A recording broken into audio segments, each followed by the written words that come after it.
We're very famous people. No swearing now. Yeah, stop it. First of all, I'd like to acknowledge the traditional custodians of the lands that each of us are meeting on today. I know I've said this from the very first time that I met you, that I'm a Niambar woman from Brewarrina, which is out west on the where the mighty Darling and the Barwon rivers meet. I'd like to also acknowledge the elders that are both past and present in our lives, in our communities, and also acknowledge the emerging leaders of today, which are you guys. And I also just want to acknowledge my two colleagues, Jared Horrigan and Adam Richards. So these guys are my backbone and the backbone to our team. They do a wonderful job, and I just want to acknowledge you guys today. Thank you, Andy. That's all right. Pardon me. We're going to finish off the musculoskeletal system. Sorry.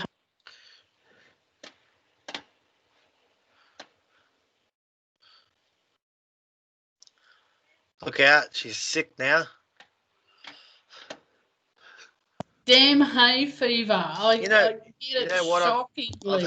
I've had it for 3 days now. It's all come at the same time. It's spring, so. Oh yeah. Oh, I get it. Something shocking. It's incredible. TAFE campuses usually like to have a lot of natives. Yes. On campus, which I'm often allergic to because they're in bloom at this time of year. Yes, and it's a little bit windy, so so pollen's blowing everywhere, and it's just, I haven't really been outside today, so, but yeah, there's something not agreeing with me, so I will be sneezing and carrying on throughout the presentation. And no, I don't have coronavirus. Yes. So last week we went through the musculoskeletal system. We talked about the bones, and we talked about the muscles, and we talked about joints and how important they are with our body. So before I sort of go on a little bit further, I just want to also say that the Wollongong face-to-face session, which we talked about having in this month, has now been moved back to November. And let me just get the date. Well, we don't have a date at the moment, so it's the session that was going to be face-to-face this month has now just been postponed until November.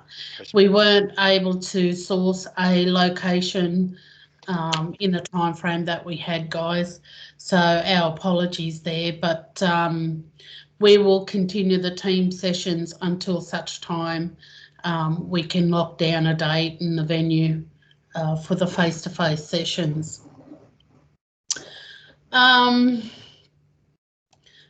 So as I said, we went through the musculoskeletal system last week, and I just have 7 questions. I just want to test your brain because I know it was a lot of information to take in, and I just want to know if you were paying attention to the presentation, I suppose. Now, I will warn you and say if you don't respond or play, then I'll be asking certain people. I'll be putting you on the spot, guys. Can anyone tell me how many bones are in the body, human body? Is it 206? Perfect. I'm deadly. Who was that? Nakia? Okay, sorry. Okay, yeah. And how many skeletal muscles are in the body? 600. 600. A bit more? 800. Yeah, it's kind of roughly between 640 to around the 800 sort of mark. There is no, it's unclear what the estimate is. It's a big variation, isn't it? Yeah, 640 to 850.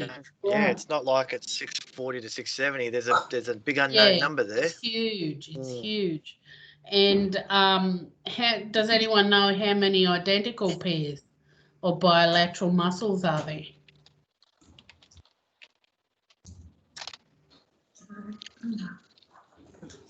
There's 320.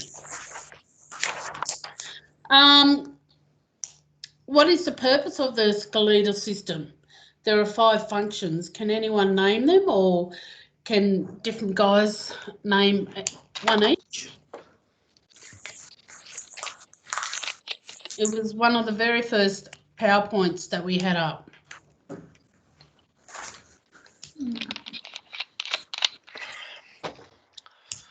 So it protects our vital organs, particularly our brain and our heart. Liz said structure. Hey? Liz said structure.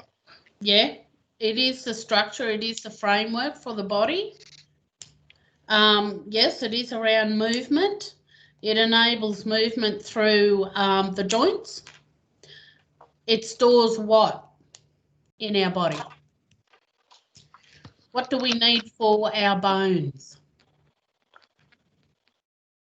Mirror. Calcium. Yes, calcium. And what's the last one? Blood cells. Hey? Blood cells. Correct. Correct, Amondo. They are the 5 functions of the skeletal system. Very important. It builds the framework for the body. It makes red blood cells, more importantly. It protects the vital organs like the brain and the heart. It enables movement through all our joints, and it stores calcium. What are the 4 different types of bones?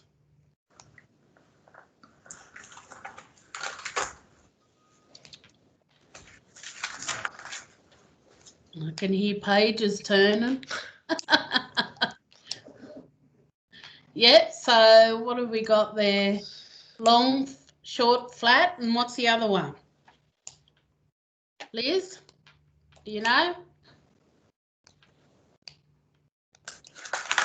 What do we call the one down our spine?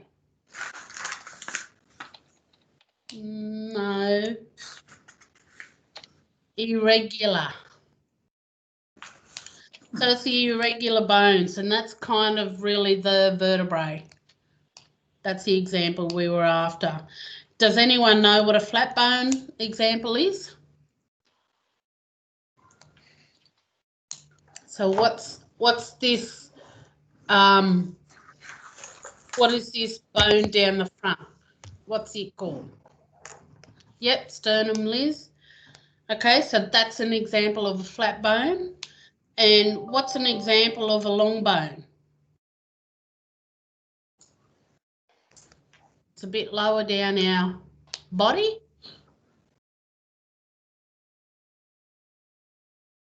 Yeah, it is kind of the femur and the humerus, okay? Our short bones.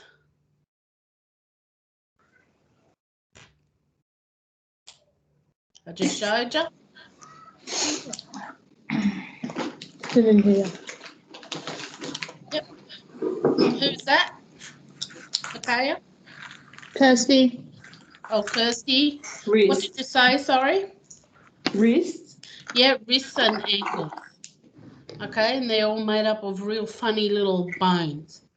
Okay, so they're the short bones. And as I said, the irregular bones are the things like the vertebrae.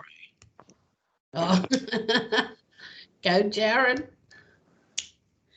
Yeah. What does ROM mean? See how that little skeleton is moving there?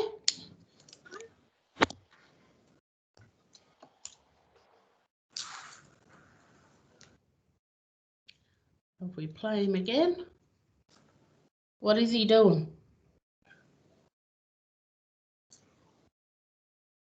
So range of movement.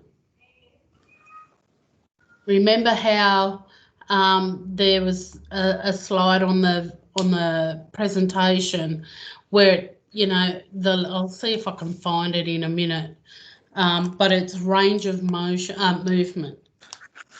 What are the 3 different types of muscle tissues?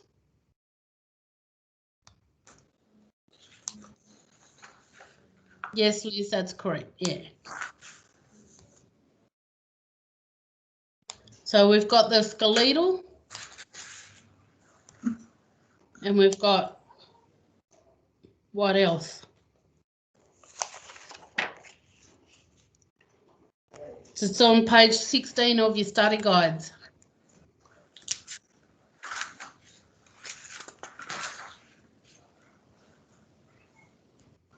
So we've got our smooth muscle, which is a involuntary muscle. So a skeletal is a voluntary muscle. Mhm. Then we've got a smooth muscle, which is involuntary. And what's the last one? Cardiac. Yep. Yeah, cardiac heart muscles, correct. And that's also involuntary. Can anyone tell me what the biggest muscle in the body is?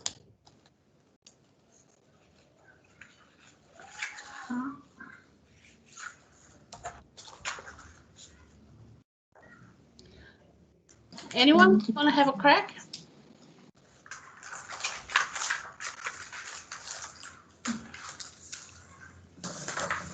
It's our bum cheeks.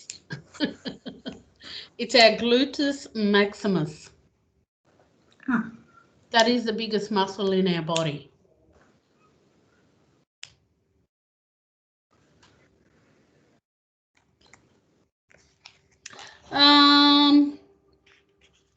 I reckon that'll do us for the questions. I think you did all right, and you're kind of up to date with it all. And as I said to you in the email, the assessment is still being rewritten and formatted to the correct one. So once all that comes out, you will have you would have been taught every other body system so that you could answer those responses or those questions. We're just focusing on the musculoskeletal system at the moment, but there will be others that we will do with you guys. As Tracy said a couple of weeks ago, you won't receive that assessment until you've fully been through all the structures of the human body. And as I said today, we'll be going through the musculoskeletal disorders. So I'll go into my presentation now and I'll just turn my camera off.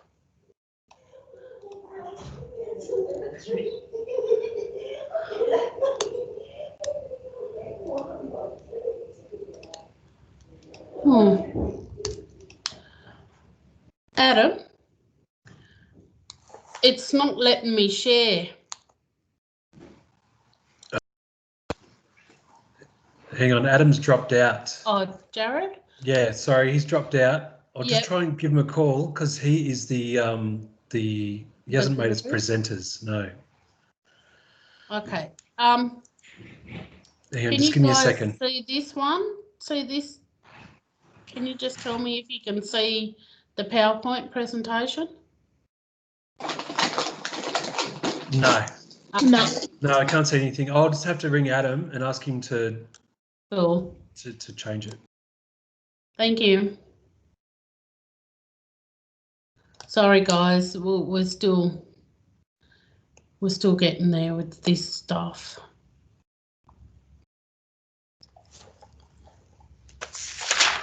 Are you enjoying it, guys?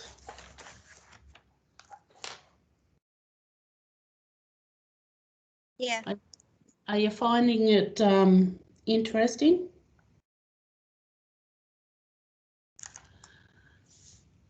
Yeah. Yep.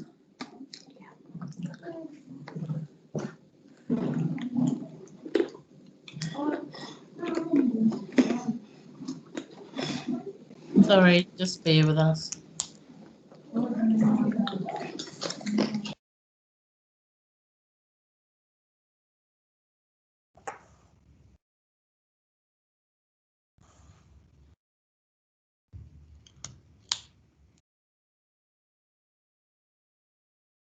Is Bonita still there?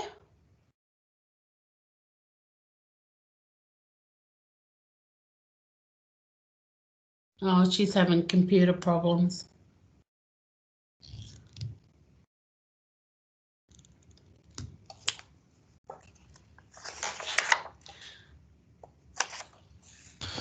Sorry, Wendy. I just had to go to the loo.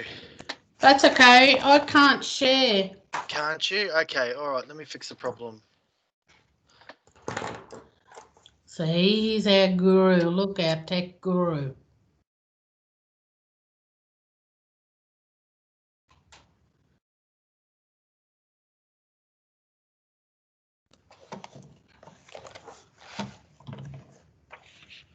Okay. All right, go for it now. Thank you. Yeah, I apologise. Sorry. It's all good.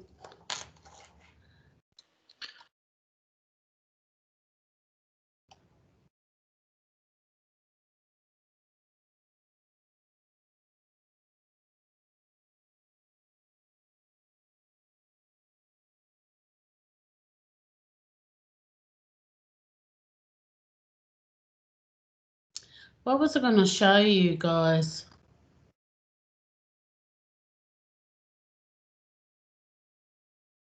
I said I was going to show you something. Can you remember? Oh, that's a good one to know. There's 43 muscles in the face. Okay. And Jim Carrey uses all 43. Oh my goodness.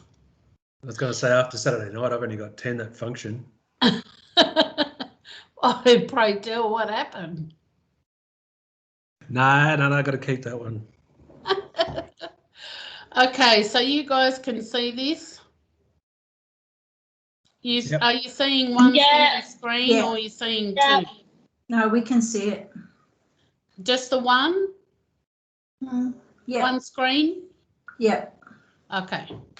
So signs and symptoms of musculoskeletal dysfunctions or disorders: immobility, fractures, pain, a dropped foot, any sort of type of deformity or contraction or contractures, atrophy. Okay.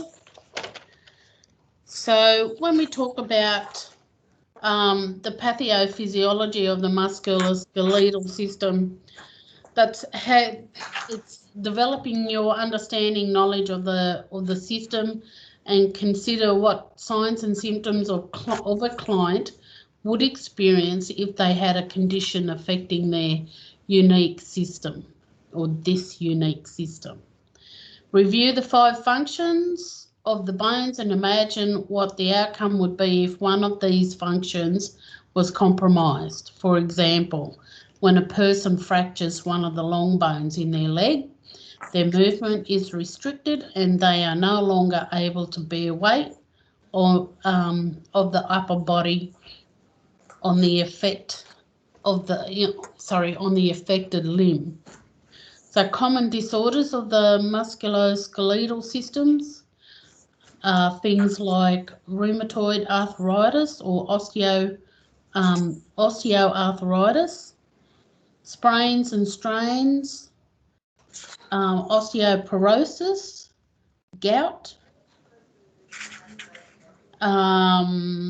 dislocations. What have we got? Some fractures, amputations, osteomalacia,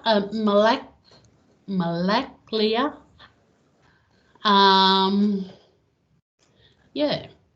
So when we think about arthritis or rheumatoid arthritis, it's an overactive immune system of the body that starts to attack itself. Okay, you can see the deformity in the fingers down the bottom. This condition is more common in women and usually occurs between the ages of 40 to 50 years. The condition is extremely painful and debilitating, affecting the joints of the wrists, the fingers, ankles and feet. So what sort of bones are they again? Remember we said what are the short bones, I suppose? That's what they are.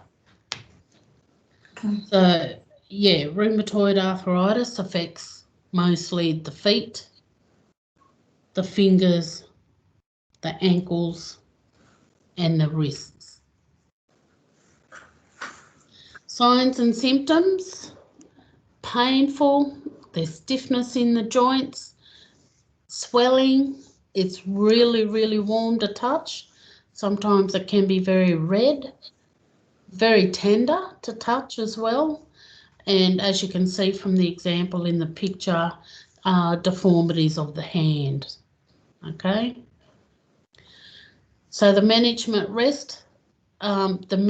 of this condition is to rest and do your range of movement or range of motion exercises. And of course, certain medications.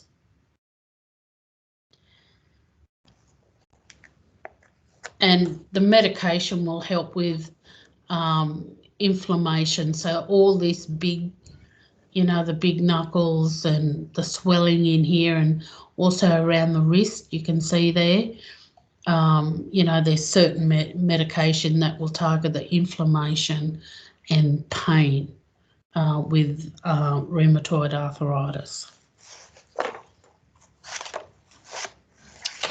See what you got to look forward to, people, when you get older? It's terrible, eh? So the next one is osteoarthritis. It's the wear and tear on joints that affect the weight-bearing bones like knees, hips, can also affect fingers, shoulders and ankles and wrists. Okay? Signs and symptoms: deep pain on movement. Quite often people aren't able to move.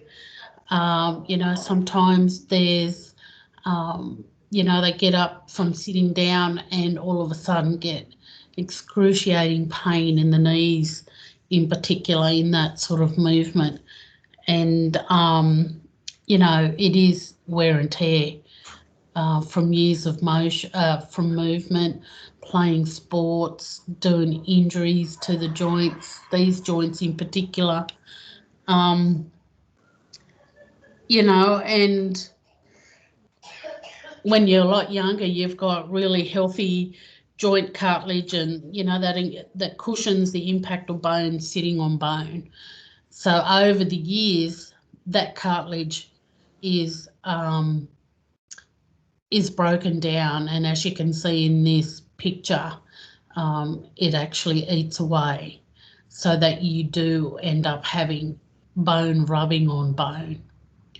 And I don't know if anyone who's online today knows anyone that's been suffering with, in particular, knee or hip arthritis or osteoarthritis.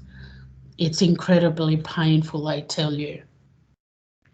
So the management for this type of disorder is to rest, again, medication and joint knee replacement or joint hip replacement. So it really is a debilitating disease, really. And it really does affect the person's ability to bend or move, and they may also need some type of therapy like a physio or osteo or occupational therapist you know, to discuss other aids that may be able to assist them to have more movement or support while they are moving.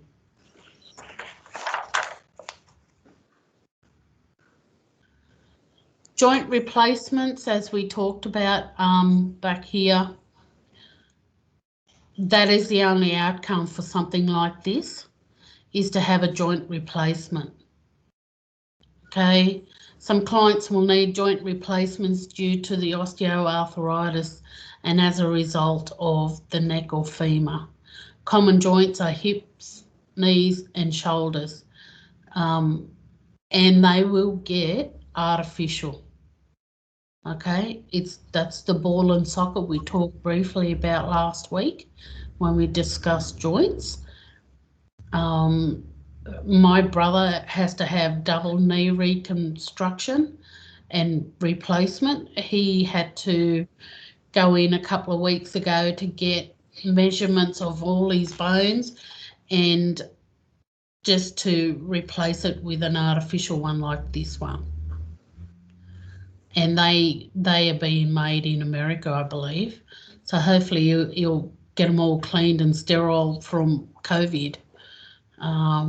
But yes, and it's very common now, I believe, in, you know, for older people or people with these sort of disorders to have double, you know, it could be double shoulder replacement, it can be double knee, it can be double hip.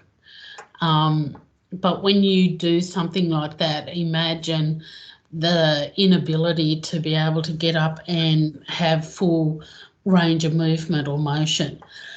Excuse me. So this is the artificial part as well. And I believe that they now are up and out within 24 hours after having this type of surgery, and they're only in hospital for a certain amount of days now. So, you know, technology and the medical technology these days has, you know, really progressed and is wonderful.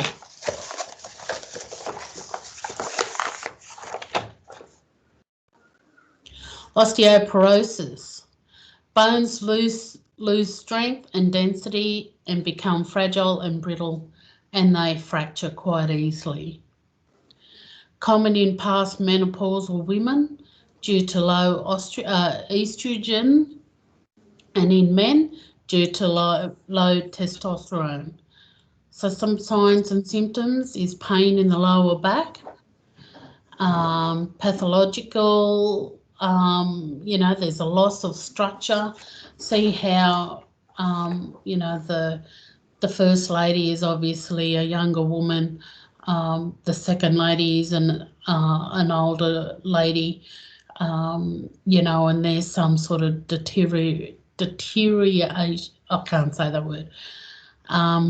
Yeah, so there is some sort of damage and it's aging process. So it's making her not stand and have a proper straight vertebrae.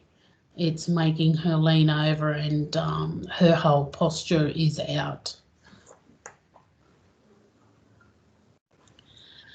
So when we talk about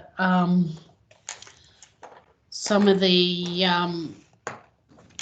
other stuff around the osteoporosis, so the bones, as I said, you know, they can become very thin and fragile. When you're working with aged care clients, this is what we worry about when, you know, they have a fall. A lot of aged care clients, if they've fallen or tripped or put their hands out to stop their fall, they've always had fractures. Okay, so a lot of hips are broken or fractured and need replacements with a lot of aged care clients, simply because they're postmenopausal women with low estrogen, and with the men there's low testosterone. So, you know, it really does cause a big problem for these people in later ages. So when we talk about the management of osteoporosis, it includes, again, rest, medication and access mobility aids, things like walking sticks or frames. There could be rails that people may need to, get into the house, or even a ramp with railings on both sides. There might be toilet raisers, seats. There could be shower chairs with proper railings around them. Could be shower access or shower recess issue where they might need some, support in there to maintain their independency. But a lot of people with these sort of debilitating issues actually need a lot of support. They're no longer as independent as they once were. So again, it does affect the person's ability to bend and be more to have more movement. And it's also important to refer again to the occupational therapist to assist with any home modifications or aids that might assist the patient with their movement.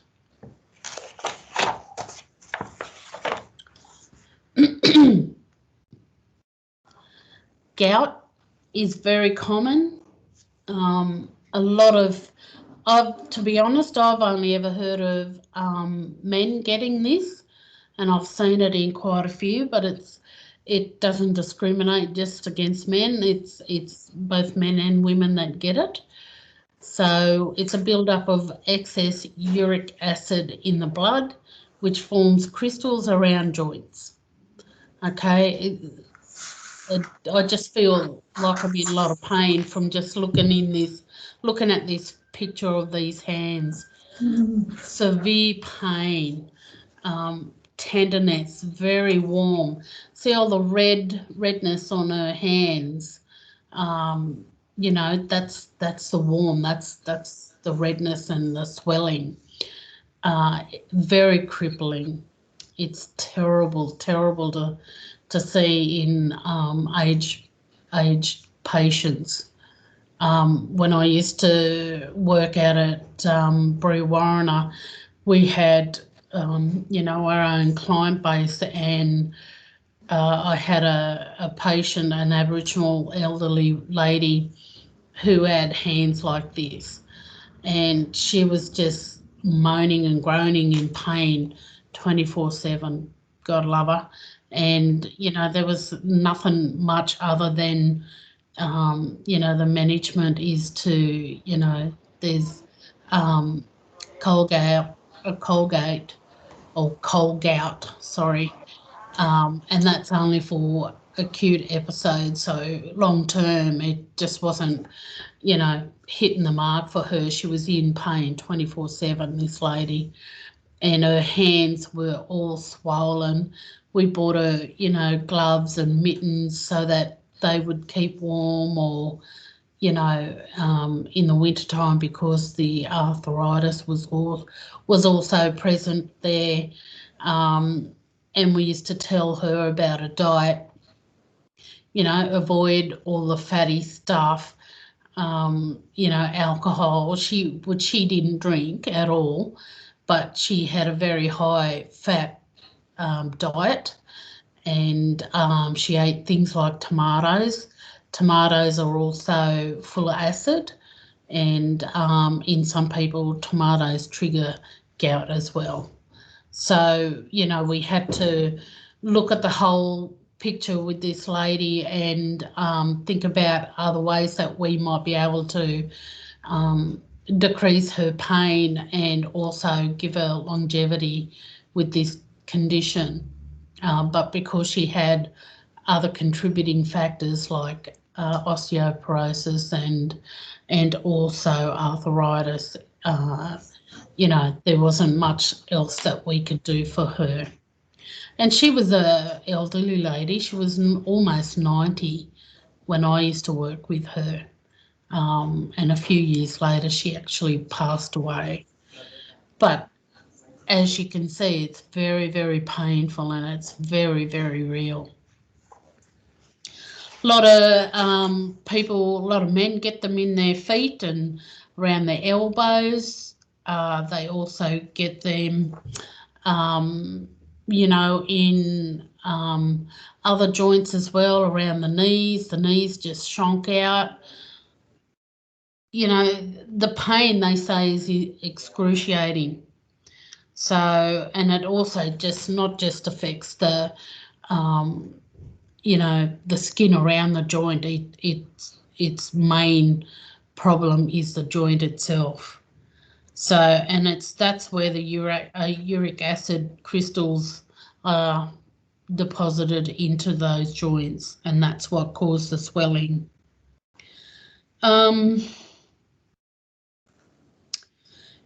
Yeah. So Zolaprim is one of the main medications that people with gout get. Cold gout is also just for the short-term episodes. Yeah, a lot of sugary drinks and foods and high in fructose or tomatoes, as I said, they're all triggers. Seafood, some seafoods are triggers like lobsters, shrimps, sardines, anchovies, tuna, trout, certain red meats like liver and kidneys, which are high in saturated fats, and as we say here on the screen, alcohol. Very, very big, you know, big causes of gout. So if we say it also as part of the management of gout, we also have to make patients aware of the preferred alterations to their diets. Okay, but also for them to acknowledge or recognise what are their triggers, because it is different with each person.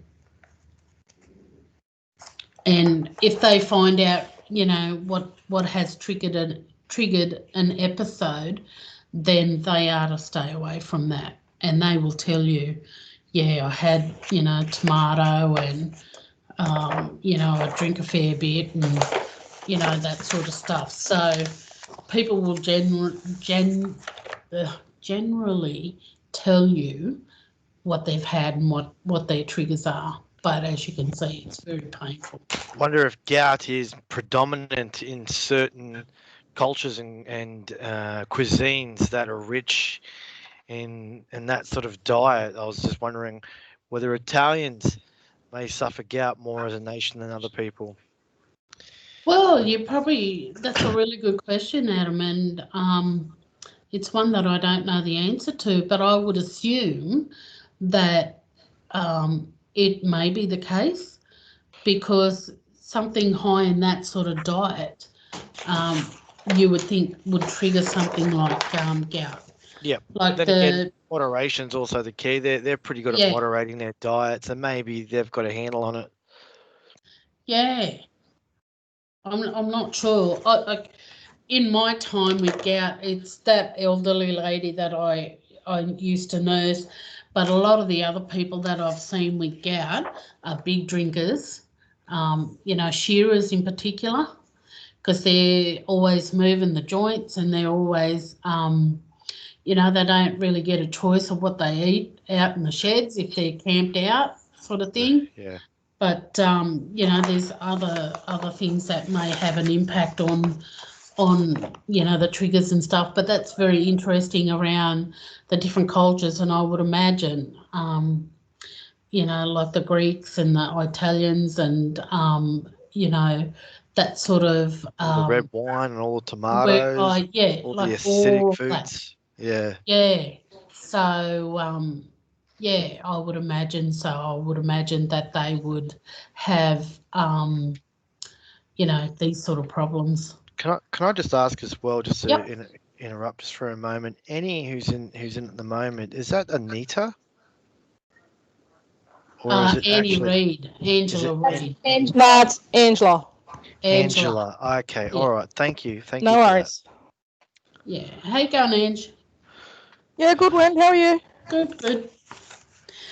Yeah, so that's gout.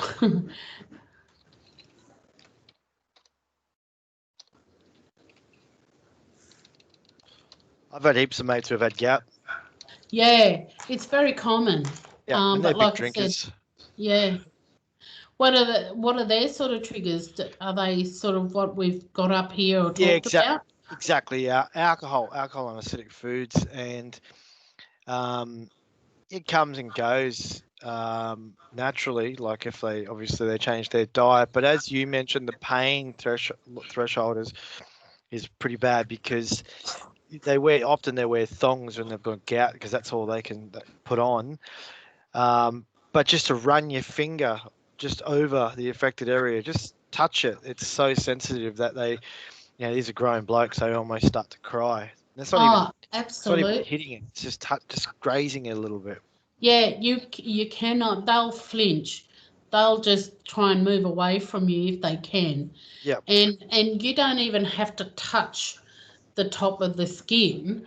You just have to be at least that far away, your hands from the actual joint or wherever the inflammation is. You can feel the heat radiating.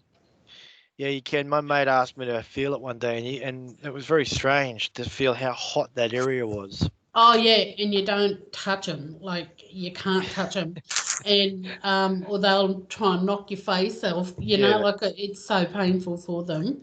But yeah, you just keep your hands that sort of far apart, and you can literally feel the heat coming off it. It's incredible. Sorry, I'm just a bit dry. I'm just gonna have a drink.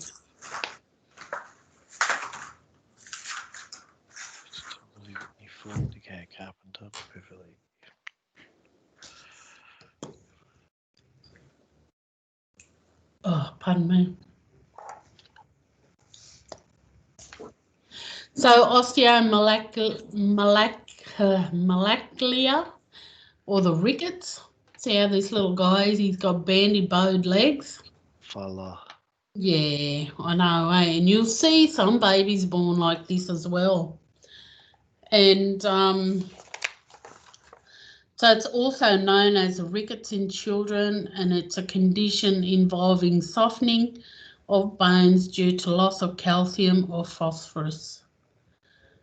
It's also caused by low vitamin D deficiency in the skeletal deformities. Okay, so when we think about signs and symptoms, they include bone pain, muscle weakness, bone fractures, and deformities. So, so when we have a look at this little guy or girl, she's got a little thing in her hair, must be a little girl. And there's nothing there, I suppose. So, yes, it is a little girl. So they're bow-legged. You might see little babies that are born and they've got this sort of thing going on, and they get set in a cask. Okay, so and it's like it'll make the legs turn in. Okay, if you can understand what I mean. So it makes the legs straighten out a little bit and the hip joint. So it also disturbs the growth of bones. It's indentation of low ribs. So and it's also got the rickets. Where is it? Yeah, lots of skeletal pain. And you can imagine if this little baby was to fall over and stuff, it would cause things like the fractures, because you can see it down on her ankles and in her knees. Mm-hmm. See how there's deformity there? Yeah. So some of the management of this is to treat with antibiotics can be IV or oral medication. There could be also surgical intervention. They may need to break bones to reset them. There's a whole heap of stuff that they can do these days in the medical world. Yeah, so it's really, really, you know, kids are resilient too, because they don't complain very much when they've got stuff like this going on, particularly when they've had fractures, certain fractures, because the bones are very soft, okay, and there's quite a bit of movement around it.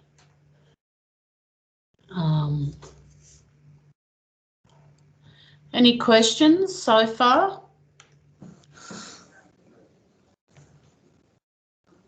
I was reading, it's Bev, reading an article, back a bit now, but you know how we as mums now cover our bubs over and they're not getting any sunlight?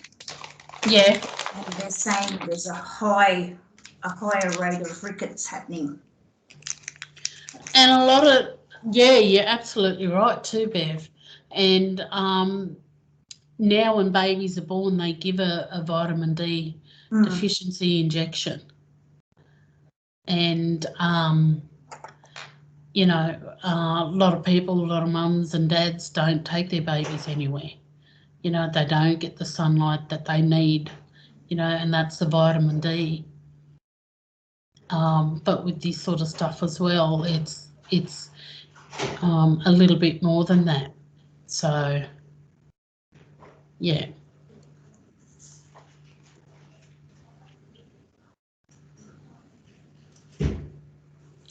So osteomyelitis, it's a bone infection. It's the inflammation of the bone or infection of the bone marrow.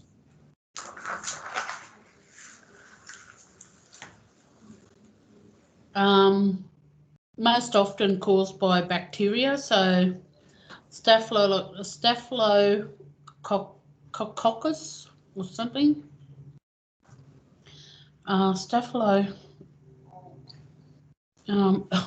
Sorry, I just can't say the word. It's a bacteria. Hold on. I'll write it up.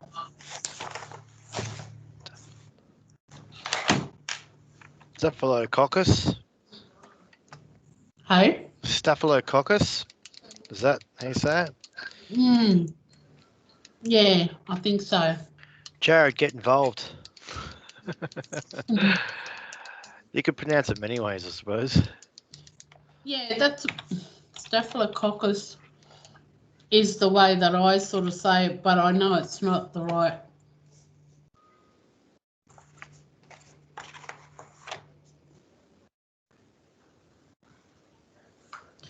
Anyhow, it's where am I?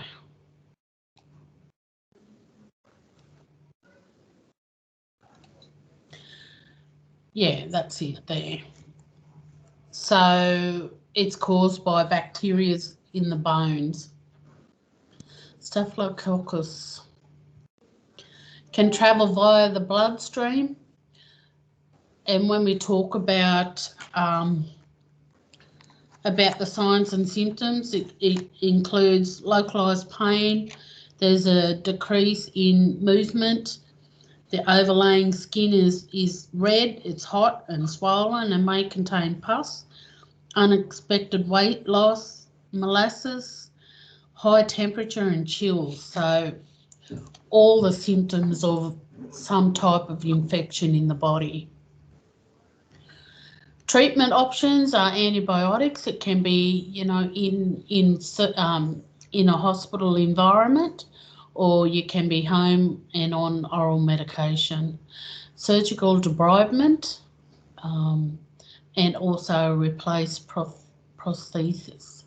So in a lot of situations, if this client was also a diabetic with poorly controlled diabetes, they would do an amputation, because people with diabetes you know, poorly uncontrolled diabetes, this wound would never heal, and it would infect the bone all the way up. So what they would probably do is do an amputation and replace it with a prosthetic. Okay. I've seen my grandfather actually was a bad diabetic. He got a sore, he got gangrene on his foot, and the infection was going up his leg, so they cut him just below the knee. And I know of another gentleman that we worked with, he was our client, Aboriginal elder. He had really bad, poorly controlled diabetes as well, and he got a sore in the big toe, and he got that toe removed and he got another toe removed. Then, because the infection had already moved through his feet, he got half the front of his foot amputated. Yeah, I've been seeing a lot of people walking around in winter with thongs on. Yeah. So the other thing is, if they've actually got you know, really terrible diabetes, and also they've got nerve ending damage to their feet, they probably can't feel things like burns or anything sticking into them, you know, and this is why they get infections like this. And because they're poorly controlled, the infection doesn't clear, so they have to either try surgical debridement, which means that they will go in surgically and clean the wound on the bone and check the bone structure to see if it needs to be replaced, or there needs to be, you know, further investigations around an amputation of that joint. And if they get something in the leg, they may, depending on their situation, they may cut below the knee or above the knee. I'm not sure.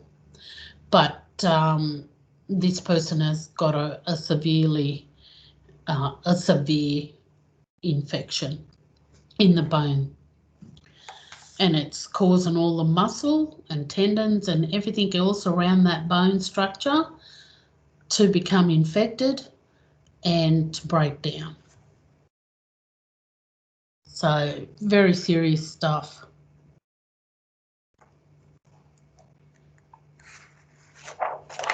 When we go on and we talk a bit more about the strains and sprains, I suppose, very common when you're a lot younger because you're more mobile, you're more energetic, you're playing more sports, and you know, than you have been. You know, it starts at a very young age.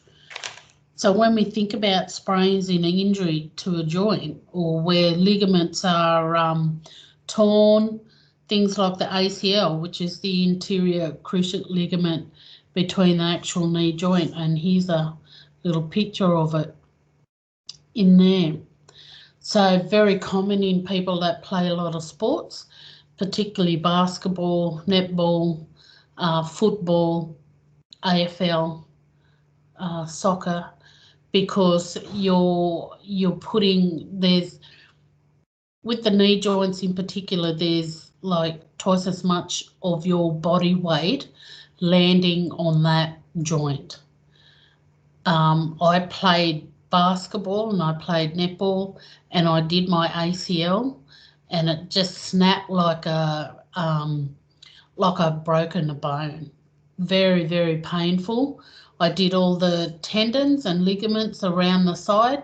So these ones I've broken, they just snapped, and my kneecap was actually turned to the left. It wasn't straight on anymore. Very painful, but very common in people that play a lot of sports. So, and that's very, like, it's more serious than a strain. The strain is you know, it's the injury to the muscle or the tendon or the joint. And a lot of people that you might talk to that's had fractures or they've broken their kneecaps and things like that, it's not as painful as a muscle or a tendon tear or snap. You know, like the hamstrings.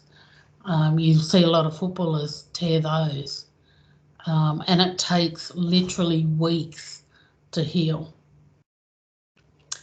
So when you talk about both of these, the treatment option is RICE. So rest, ice, compression and elevation.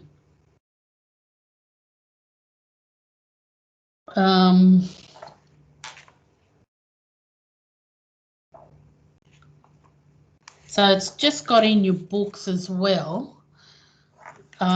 Before RICE, there's a P and that equals, well, that means protection. So protect the affected limb from further injury.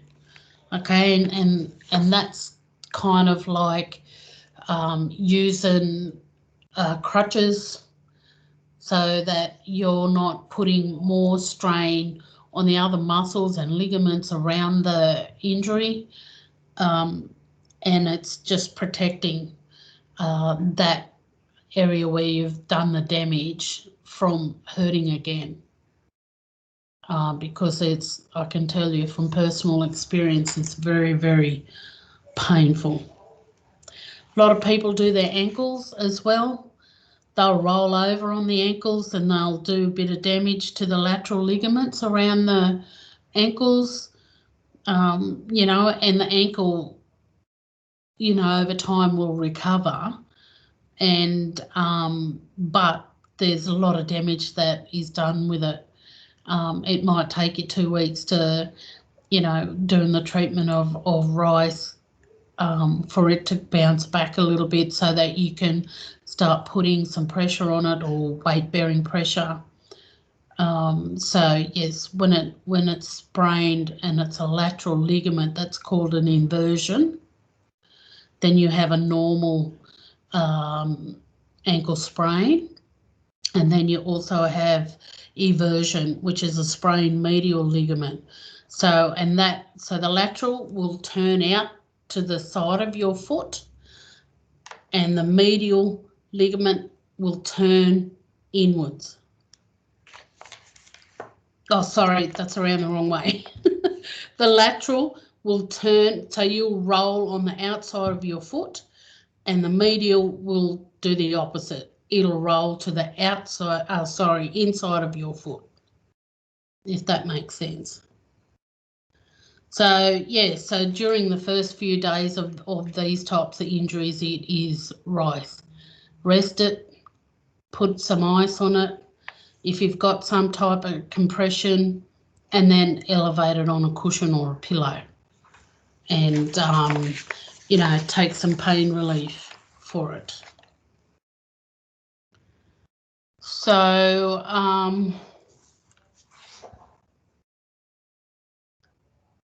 so there has been, in your books as well on page 25, there has been recent criticism of the above long-standing treatment methods for strains and sprains, in particular the advice regarding rest of the injured limb. Studies conducted in the UK have demonstrated the benefits of early mobilisation following ankle sprain. Hence, traditional treatments are under review, and that the initial RICE or PRICE should become police, as pictured below. So P is protection again.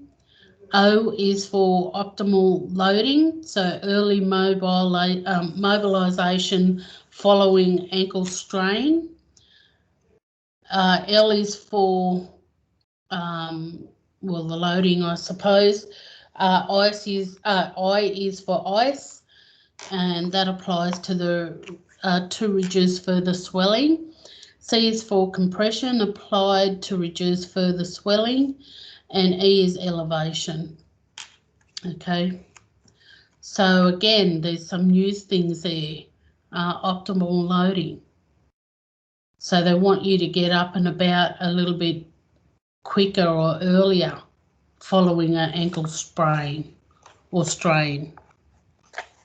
They're saying now that that's a better option. So I guess we'll just watch this space. So when we talk about dislocations, it's a complete displacement of a bone from a joint involving tearing of ligaments and tendons.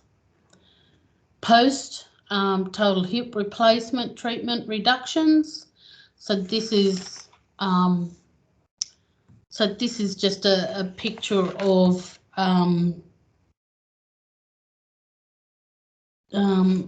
it looks like a shoulder. See how the shoulder here. A lot of football players actually get this injury quite often, where the shoulder becomes dislocated. Some people can run off within 5-10 minutes. They're running back on because the doctors actually put it back into place, back into the ball and joint. So this ball goes into the joint. They can either play on with it with some type of medication, pain relief medication, or down the track they will need surgery for a total shoulder replacement. And a partial dislocation, so cerebral vascular accident, or it's a patient, so it's a reduction and support. So this is what they're talking about. Sublu action. Is that how you pronounce it? Subluxation.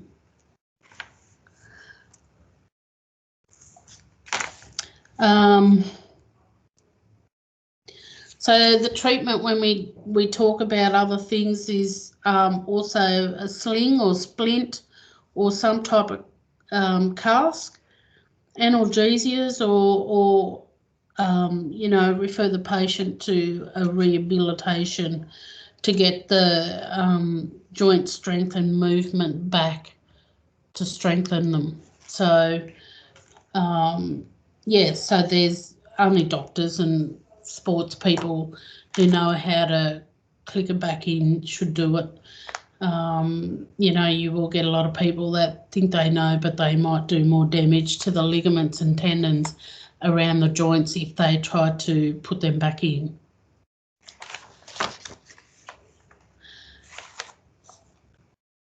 So we go on to the more common stuff as well, what we might see a fair bit. So the fractures. So these are some types of abbreviations for fracture you may see in medical notes and stuff. It's a medical condition where a bone breaks. Can be caused by sudden injury, stress, or pathological. Things like osteoporosis, cancer, brittle bone disease. Can be either open or compound or closed. Simple or multi-fragmented. Okay, so they're just a couple of x-rays there of different bone fractures. The classification of bones are of fractures in based on the location of the bones and the directions. They're all different types. So you've got there's proximal, midshift or distal. There's butterflies, impacted, transverse, oblique or spinal or spiral. There's also fractures that occur in children with developing bones that are usually green stick or growth plate fractures. Diagnosis is made by history, exam and imaging, so x-rays or other types of scans.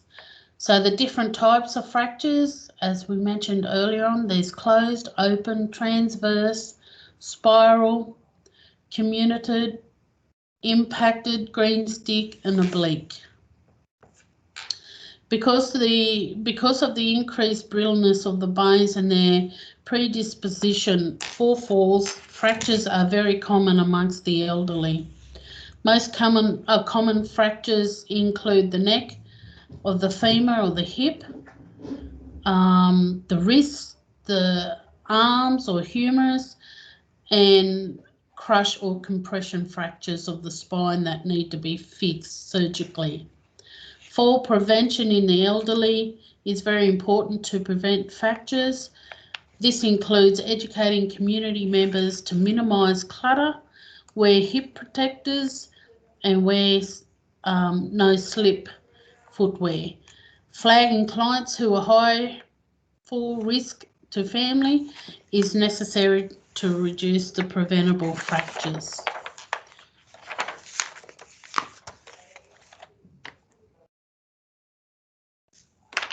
As I said, these are the different types of fractures.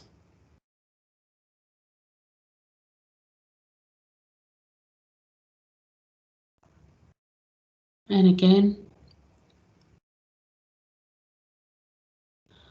so we move on to, before we do that, so when we talk about signs and symptoms, as we said, they will complain, the patient will complain of a present, pain or deformity, or there's some type of abnormality to their bone structure.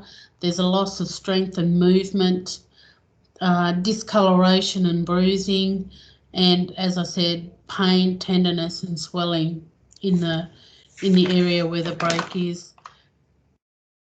The initial treatment after the assessment danger of vital signs includes control of bleeding, check for open wounds, and discover what type of break it is, whether it's an open, closed or complicated break. The fracture is immobilised to prevent further injury and to make the person as comfortable as possible. It is important to prevent movement at joints above and below the fracture and support any involved limb with bandaging, slings or padded splints. When leg fractures occur, the foot and ankle are also immobilised, and that's a really good point, because when they do fractures, I've seen lots of leg fractures where the ankle is pointing to the left or to the right. It's not straight up, so it's because the fracture has happened in the femur or the humerus bones. So that's why it's important that those parts are also immobilised. Neurovascular observations are monitored every 15 minutes to assess for colour, warmth, movement and sensation of the affected limb. So very important, if you come across some type of accident or someone in your family's broken one of their bones, until medical help arrives, you've got to do the assessing. So is the area a different colour? If their toes, if they've broken their ankle or their humerus or their femur bones, and the ankles face in a different direction, you immobilise that joint, but you also check the toes or the toenails for different coloration. Feel the bottom of the leg, so below and above the leg or where the break is, to feel if it's warm, and if there's any sort of sensation. Can you feel me touching your toes? Can you feel me touching your ankle? Can you feel me squeezing your toes? That sort of stuff. And when we talk about compartment syndrome, it's the deterioration in circulation, as I said. It may indicate the syndrome, a serious condition where swollen tissue impinges or presses on the blood flow. the nerve conduction and increase pressure within the muscle compartment. If not corrected by releasing pressure quickly, the area can rapidly get worse, resulting in amputation. That's why it's important to keep a lookout for the colour, see if it's warm, and whether or not they can feel you touching their toes or whatever limb below and above the area where the fracture is. In most cases, surgery is the only outcome for this sort of injury, but the muscle compartment is cut to allowing muscle tissue to swell, decreasing internal pressure and restoring blood flow. You see it on TV shows and stuff where they have to cut somebody after an accident to release pressure. That's what they're talking about. The symptoms of this condition include severe pain, numbness, and limited movement.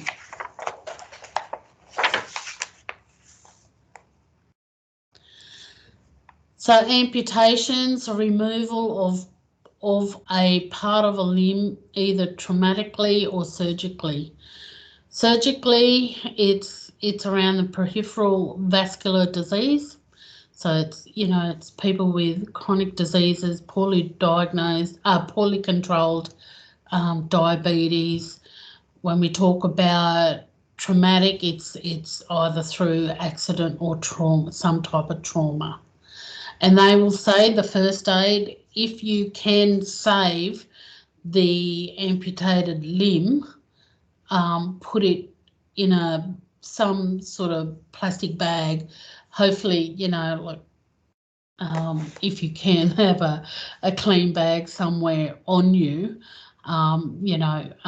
put it maybe on ice so that in a bag, but wrapped in something, because ice will actually burn the skin directly. So if you manage to come across something like this, if you can find the limb, pack it up as best you can, because there may be opportunities to replace it or put it back on. If not, then that's out of your control and the situation has moved on. But yeah, hopefully you don't ever get to see something like this. Is all still there? Present. Do you want to take a little 5-minute break and go to the toilet and get a drink or something? So we haven't got much to go. Yeah. I feel a bit crook after that. Oh, no, it's a bit gross, eh? But see, I don't mind this sort of stuff. I got a quick story for you, Wendy, before we go to a break, if we do go to a break. So I've got a mate who's got one arm. Yep. And they reattached his arm, and it was a bloody messy job because it was done many years ago. So what they did was they took skin from this area and they grafted it onto here and they wrapped it around. So this part of his area is a mess. They messed it up. Poor fella, it looks horrible. It looks like they cut out a slab of meat. And he can't bend this arm anymore. He's only got sort of a straight motion with it, and he's a guitarist like me. So which makes it difficult. He has to hold his guitar down really, really low, which kind of looks pretty cool. But he rolled the car with a heap of people in it, and his arm was hanging out the window. Mm. And as the car rolled over, he ripped his arm out, and he got out of the car to check if everybody was okay. And one of his mates handed him his arm and said, "Rene, your arm's come off." And they had an old sort of like hospital blanket in the back of the car that they wrapped around the exposed arm. What ended up saving his arm was that the blood just coagulated in the end of it because they didn't tourniquet it off. Yeah. And when he got to the hospital, they said, look, that was probably the best thing because they were able to reattach the actual arm, well, the bottom of the arm to the top of the arm many hours after. So he was a fairly lucky bloke. But if they would have just gotten out and sort of tied it off, he'd be armless these days. So yeah. Yeah, exactly. And you know how we talked about flight or fight, that sort of thing. Well, he got out of the car and checked on everyone else. Yeah. You know, so that's a good example of that exact thing, because some people don't realise that they've got missing limbs until it's been brought to their attention, or they just collapse. And when it was brought to his attention, he blacked out. Yeah, that's right. Yeah. And when you talk about the fight or flight, you know, that experience, because he would have had still a lot of adrenaline pumping in through his body.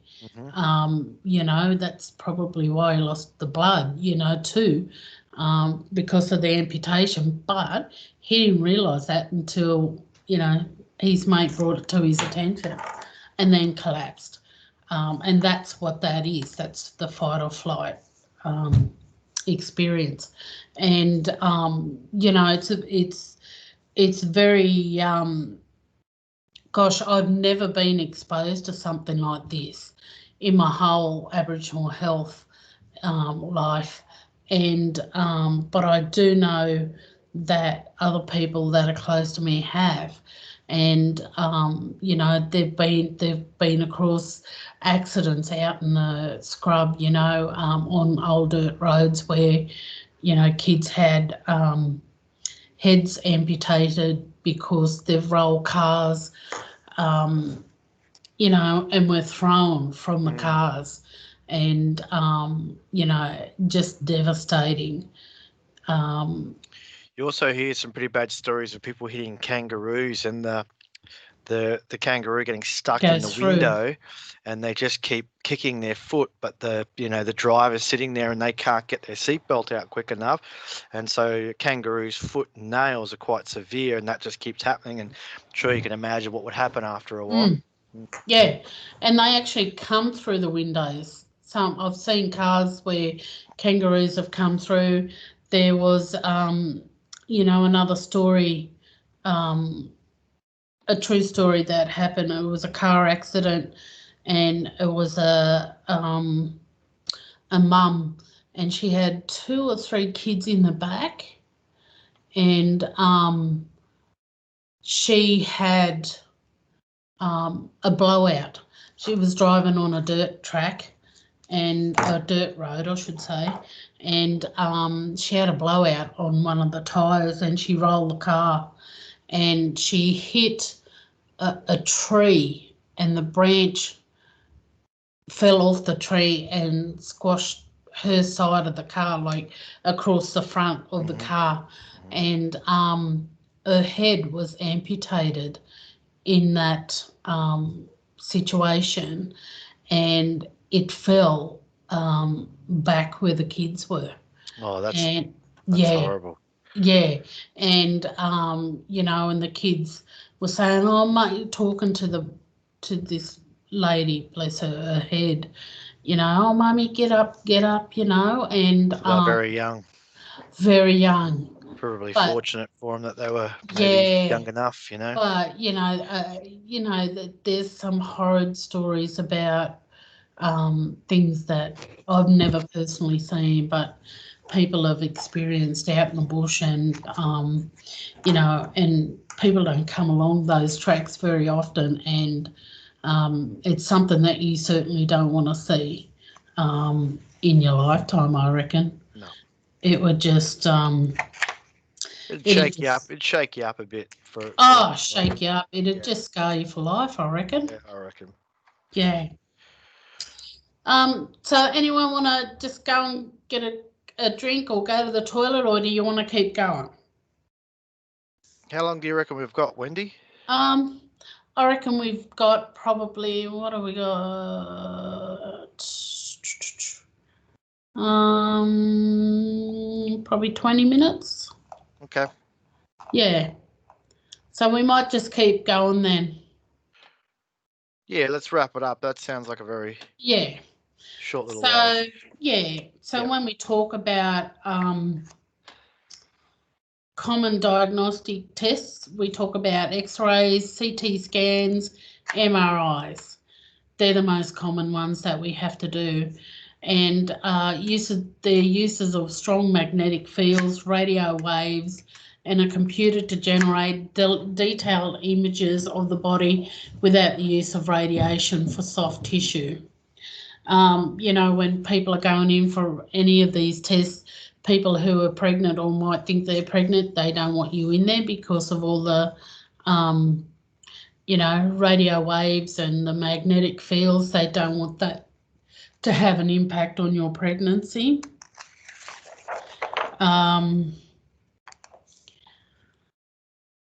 So common tests, blood tests are also done, the bone density scans. It measures the bone mineral density. You can also go to some pharmacies now and get a bone density test done. And it's quite painless. Well, it's not painful at all, to be honest. And it's a little test that some of the pharmacies can do now, and that will test your bone mineral density for things like osteoporosis in patients. So the two examples that we've got here, one is a normal bone, and the other one is also it's one that's got osteoporosis through it. So you can see the difference in the density of the bone, and you wonder why, you know, particularly the elderly, when they do have falls and stuff, that their bones break and they're brittle. This is why. So active and passive exercising, it's very important, and it encourages circulation, maintain muscle tone and range of movement of joints. All joints have an optimum range of movement according to their age and sex. Older people have a shorter hamstring and Achilles tendons, and babies are very supple. So they're very, as I said this earlier on, their bones are very flexible, and that's why they call them green sticks and that sort of stuff, because their bones haven't really developed like an adult. Reasons for active and passive exercising. It reduces the risk of thrombosis. Does anyone know what thrombosis is?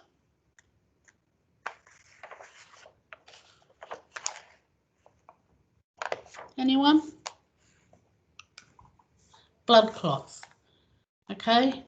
If a good example of that is when people, particularly elderly, and people going in for any sort of replacement or any sort of surgical procedure, they give you a little needle, and it's got oh, now that I've said it, it's just left me. It's a blood thinner, okay, and they give you that to stop any blood clots from forming.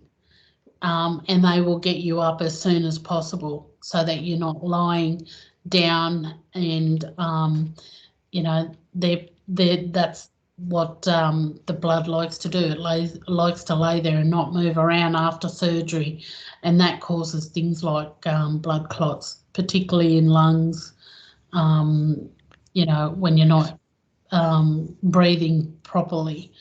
So yes, that's what thrombosis is. It's blood clots.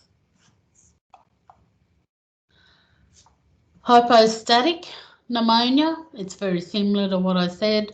So, you know, when people have come out of surgery, you know, some patients will end up with this, and it's, you know, it's where they are not maybe breathing for themselves, they're on ventilators. You know, a good example of this sort of stuff is the COVID at the moment when they're being ventilated, you know, because they're not breathing on their own. You know, that's a great area for infection, and which turns into pneumonia. So muscle contractors, Yeah, so when we're not moving or we're not doing any type of form of exercise, our muscle tone becomes weaker. We lose the muscles that we once had, and our muscles ache. And, that's what contractures mean. There's pressure sores, particularly in people with disabilities and they're bedridden. And if they're in any sort of hospital, aged care facility, or or at home, they are turned. So their carers will turn them so that they're not sitting or laying on one particular side. That can cause pressure sores, and they're very nasty. I used to nurse an Aboriginal lady. She was only young, very young. She jumped or dived off a wee wall and become a paraplegic. So, and we used to look after her, and she got some really bad pressure sores, and they were like cavities that from just like a little pimple, but underneath the pimple it was a cavity. And she used to go to Sydney and get it all debribed and cleaned out, and we'd have to pack it and pack it and pack it. It was like, I reckon some of her cavities were about 15 centimetres long, and not always in a straight line either. So, but she had no sensation in those areas, so she couldn't actually see it. And it wasn't until she, or her carers could see blood and everything else. So her skin integrity was something that we had to watch each and every time we bathed her, dressed her, did the dressings on these types of sores on her. Anything that we thought was unusual or abnormal, we would ring the doctor straight away. So what do you mean by cavities, Wendy, on the bed sore? Was it long or was it round? Long. And not always in one. So, for instance, she had one on her coccyx. So that's down or just above her anus opening. And the cavity almost went from that area right around almost into the wall of her vagina. Around the side of her body? From the back of her bottom. Oh, okay. Above her anus. Yeah. And it was like a little sore. Yeah. But when she went for surgery, it opened up a cavity, and that's what they call a cavity. It's like so the bed when you get a tooth out, yep. and the dentist will say, "Oh, we got rid of that cavity," and as soon as you get it out, that hole. Yep. That's what it is. That's what a cavity is. But with her, it almost come back through the infection from this pressure sore. We called a cavity.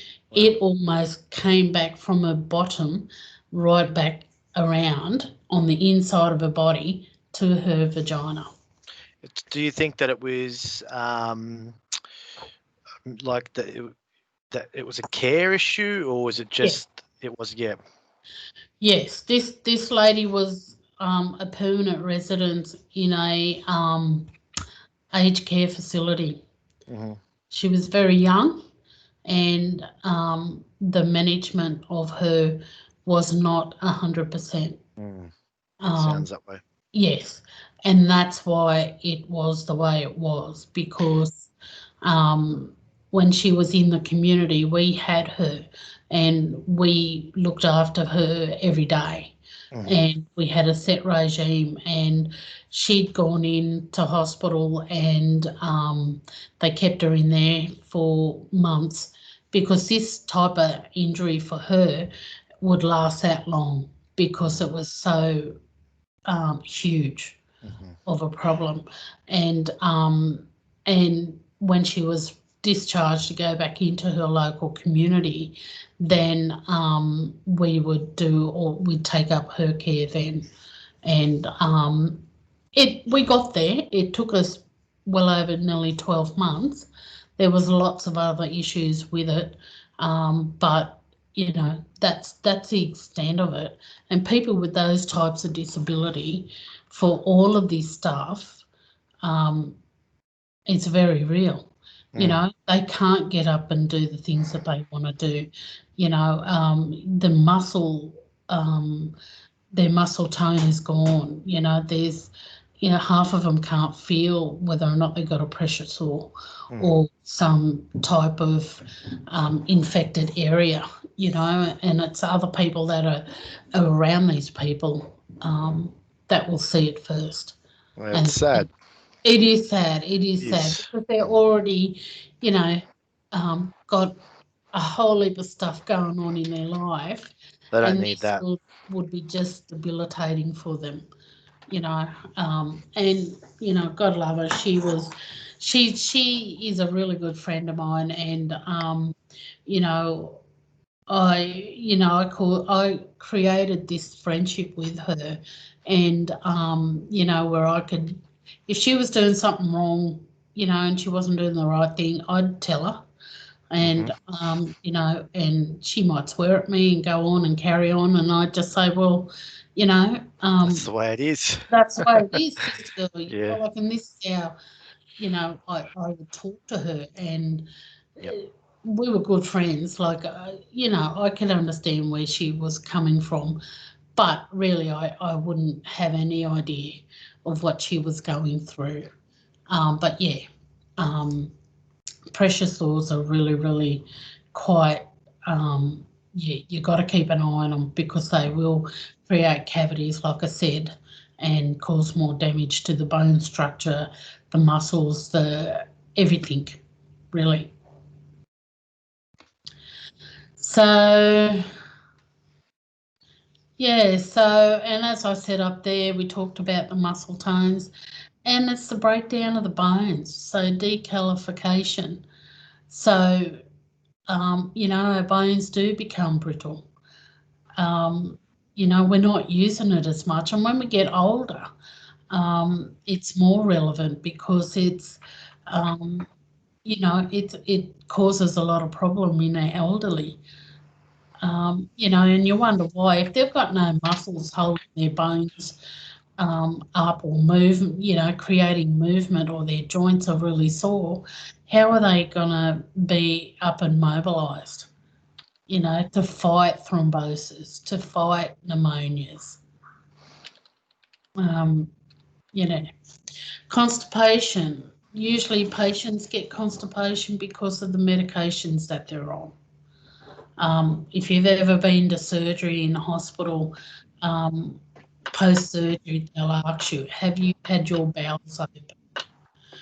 You know, and not just with feces, it's also to pass wind, okay, to breathe, to fart, or whatever you call it, you know, and that's what they mean, because most people, when they're coming out of surgery, they will be on some type of pain relief, and constipation is one of the side effects to it. And that's what they'll ask when you're coming out of surgery, post-operative, have you had your bowels open? The benefits of active and passive exercising, it maintains skeletal muscle tone. You know, if you know yourself, if you're exercising and you're doing whole heap of different range of movement, that is creating muscle tone.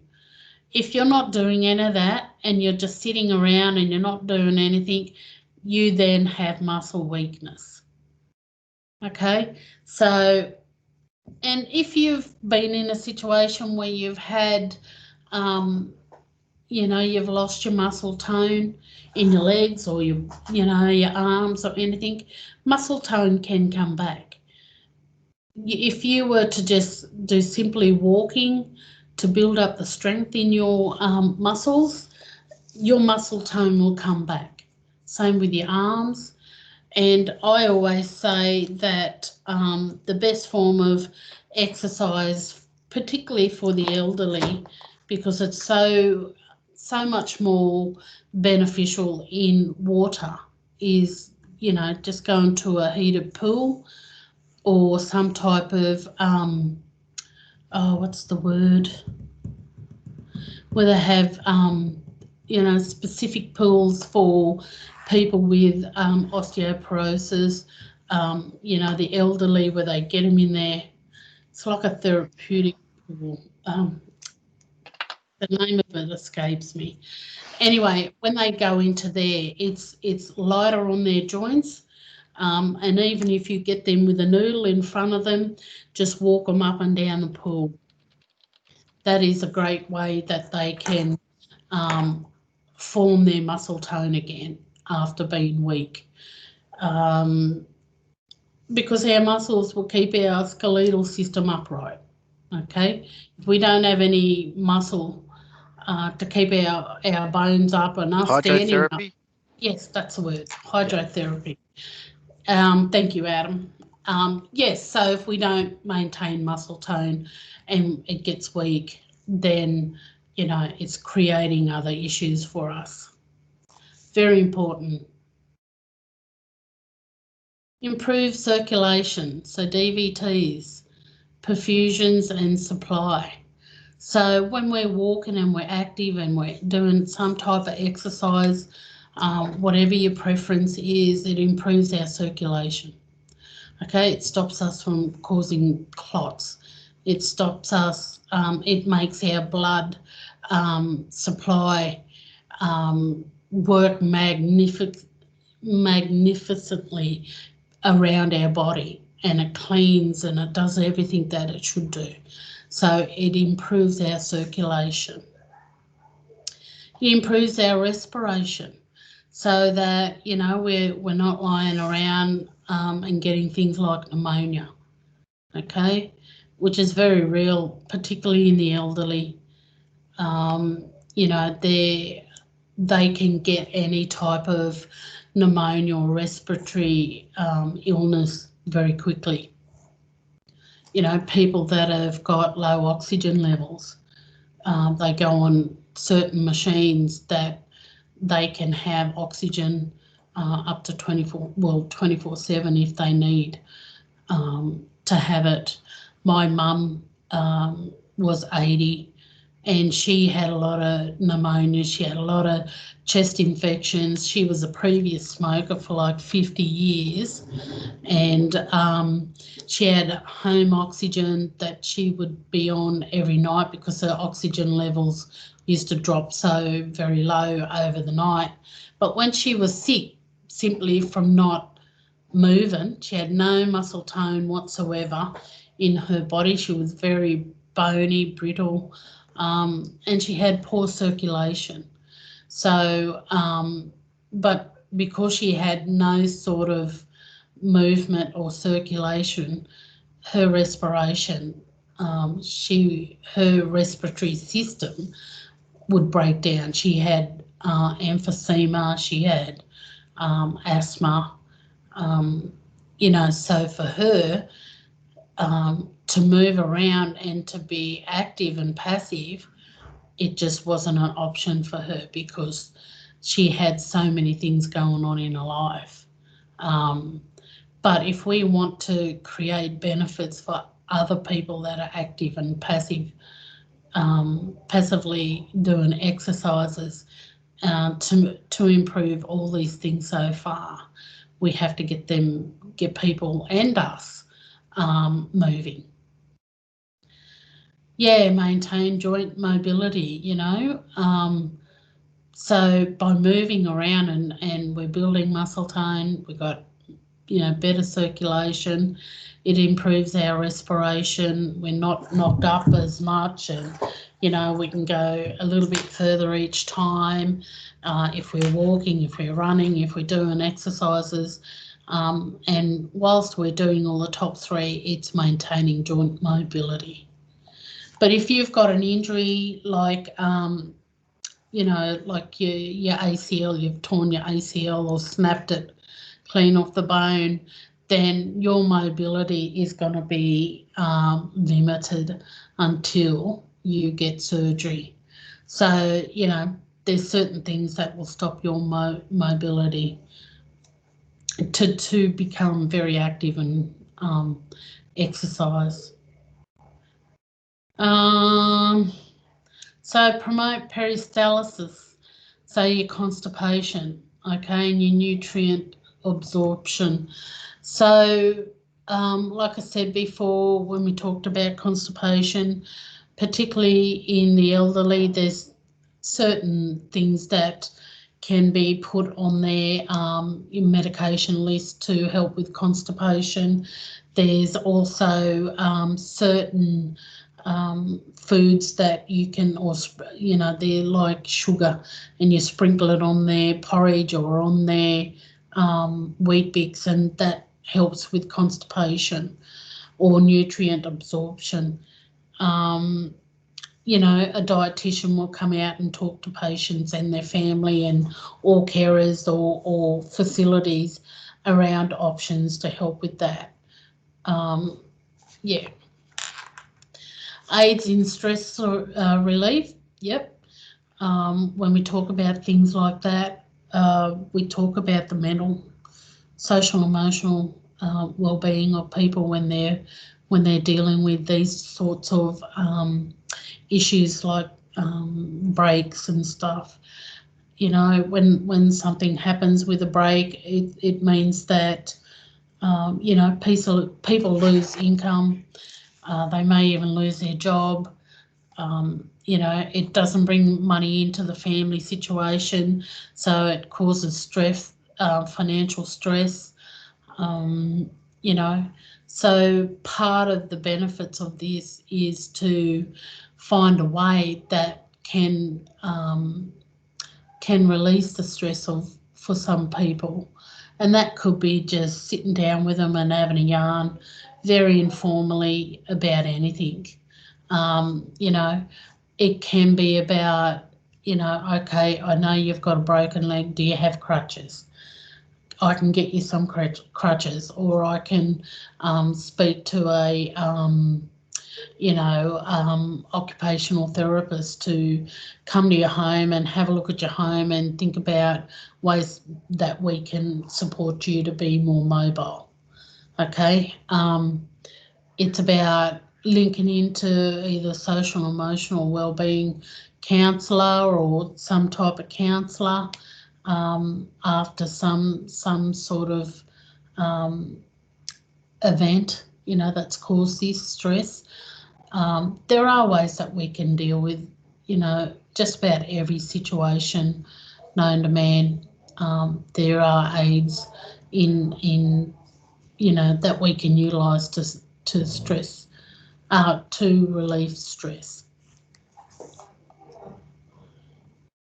Yeah, and this improves, as I said, mental alertness, maintenance of mental health, and that's really important because you know, it really does affect some people, particularly financially. We also know that you know, places like in the bush, there's high suicidal rates because, you know, they're going through a drought and things like that. So you know, it's making sure that everyone is okay and asking the question, are you okay? And if they just break down, you know, that, you know, you've got connections or links into some type of services that can assist with this stress. Okay. Complications of bed rest, and we've sort of been through that. So when we talk about the skin, it's about the pressure or the friction, you know, and that's where if somebody, you know, if they're not turned regularly, they can cause things like ulcers and rashes or any sort of infections.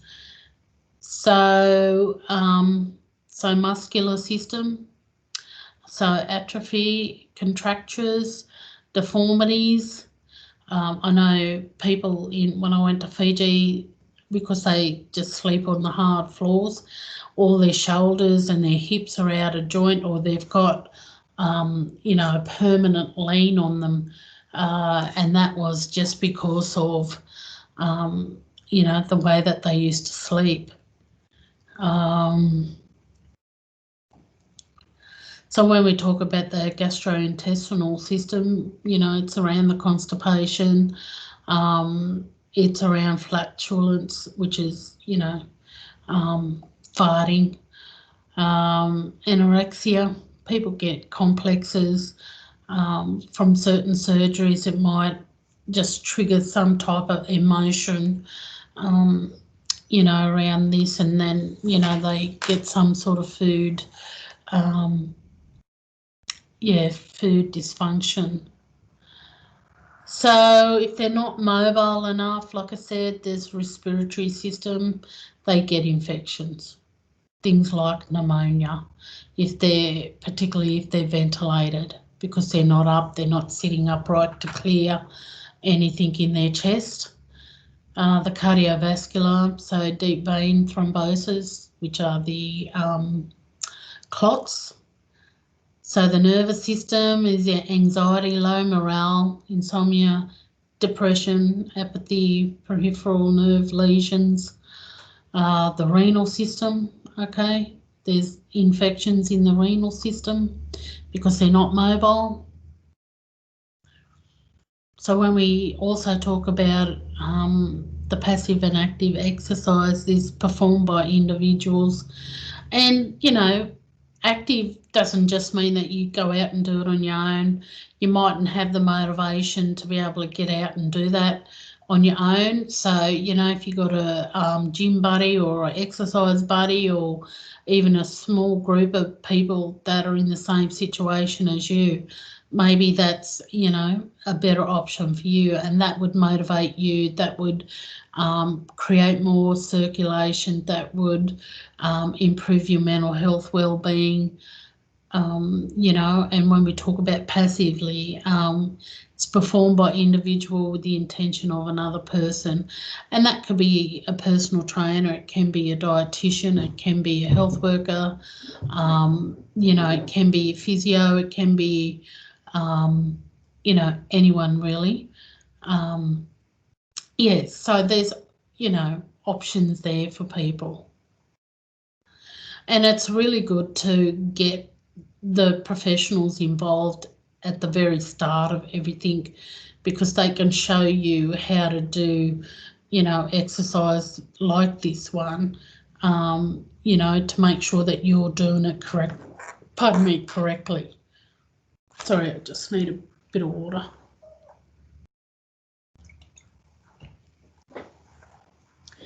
So responsibilities of the healthcare workers: access mobility aids as much as possible.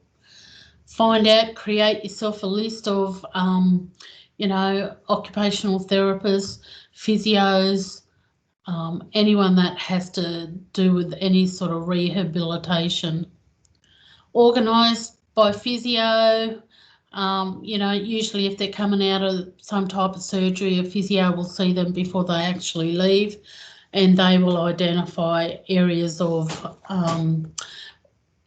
where we need to provide additional support as Aboriginal health workers in the follow-up care of patients. Initiate active and passive exercises. Like I said, it doesn't have to be very strenuous. It can be simply, if they've got brittle bones or any other sort of disorders, you have to work within the scope of your practice and also around their disability. Access aids to assist in ADLs, so it's you know, it's knowing the system and actually, you know, assist where you can. Bit like, you know, access mobility aids and that sort of stuff. Involve clients in activity programs. Very, very important process.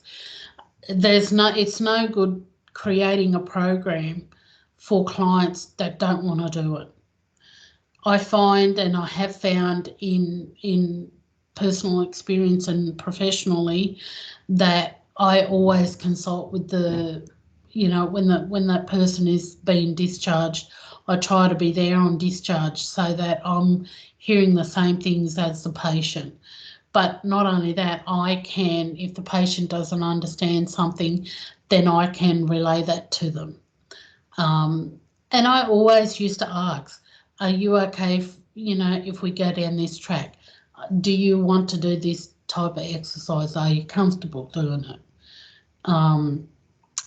Very important that you involve your clients in any sort of activity program.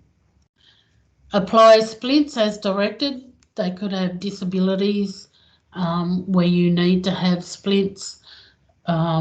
People that have got things like cerebral palsy and those types of disorders, they need splints, okay, and that supports their bone structure, their skeletal system really. Be aware of clients' appearance and their self-esteem.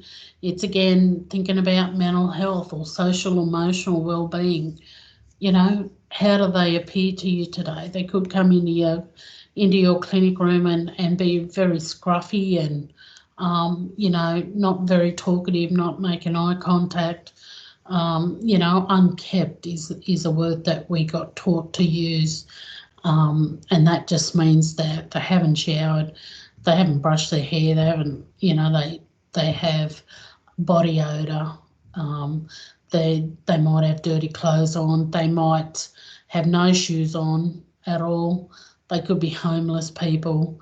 You know, so various things when we think about someone's appearance and their self-esteem.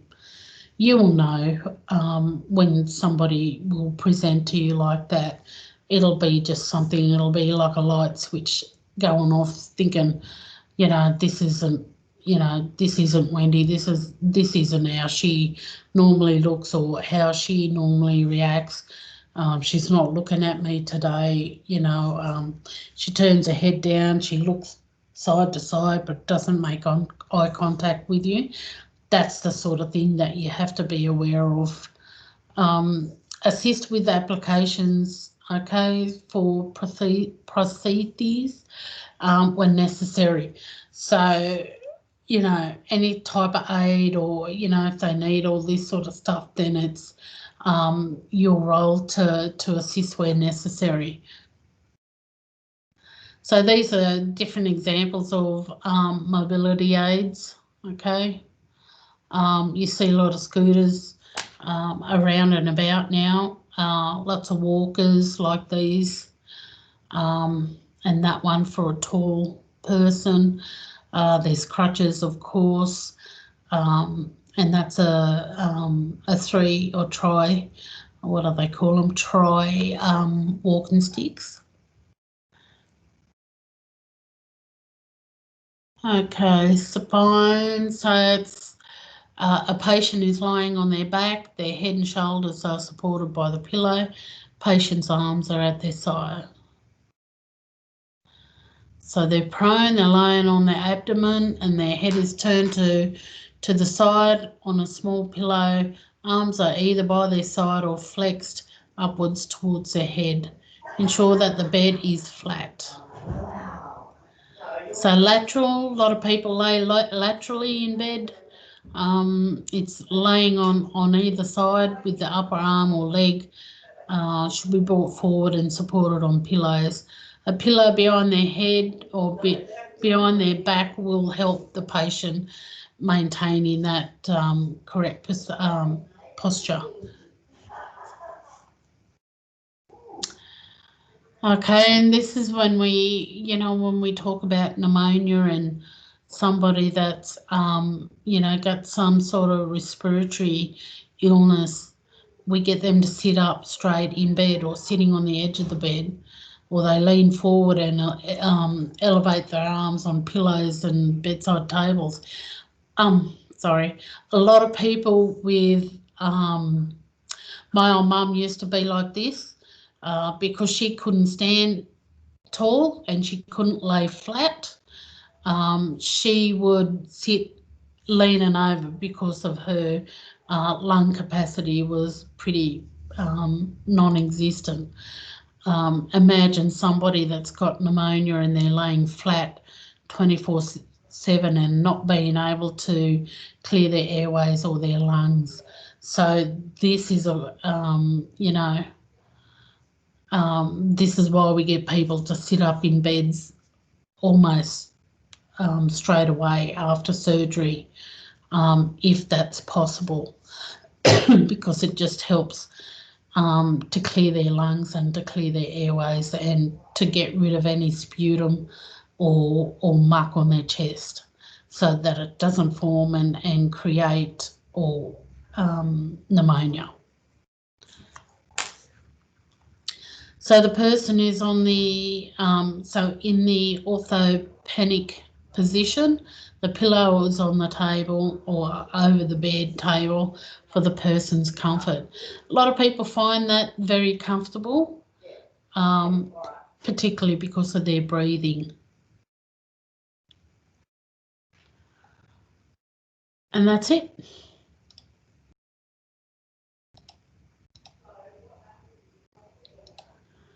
That's it for today, lovely people.